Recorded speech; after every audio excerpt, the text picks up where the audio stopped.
ஸ்ரீமதே ராமானுஜாய நமஹ. ஸ்ரீமத் வரவரமுனியே நமஹ.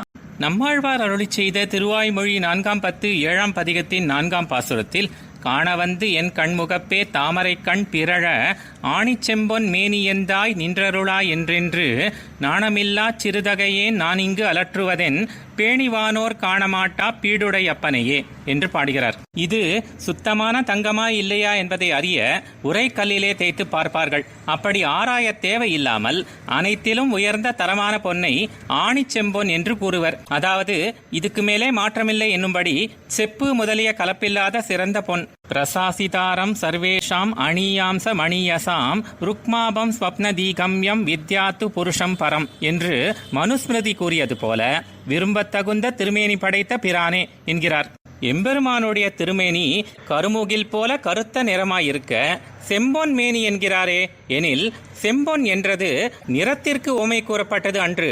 அது ஸ்பிருஹணியத்தை குறிக்கும். அதாவது ஜொலி ஜொலிப்பை உடைய விரும்பத்தக்க திருமேனி என்கிறார். நாவாகிற உரைக்கல்லிலே உரைத்து நெஞ்சமாகிற மெழுகிலே இட்டு பார்த்தால் சுட்டுரைத்த நண்பன் உன் திருமேனி ஒளி ஒவ்வாது என்று அந்த சொக்கத்தங்கம் கூட உன் திருமேனி ஒளியின் முன்னே ஒளி மங்கிதான் காணப்படும் என்கிறார்.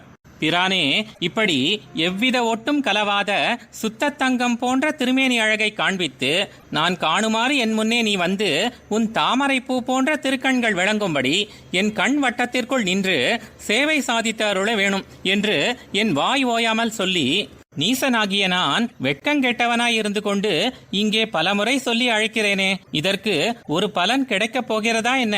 ஏனெனில் மேம்பட்டவர்களாய் பிரசித்தி பெற்றவர்களாய் இருக்கிற பிரம்மன் ருத்ரன் முதலான தேவர்கள் தங்களுடைய விசேஷமான ஞானம் மற்றும் பிரேமை முதலானவற்றால் எப்போதும் காண விரும்பியபடி நின்றாலும் காண கிடைக்க மாட்டாத பெருமானை, இன்னும் சொல்ல போனால் அந்த நித்திய சூரிகளும் கூட கண்ணால் கண்டுவிட்டாலும் முழுவதுமாக அறிந்து கொள்ள முடியாத பெருமானை தாழ்ந்தவனான நான் காண ஆசைப்படலாமோ?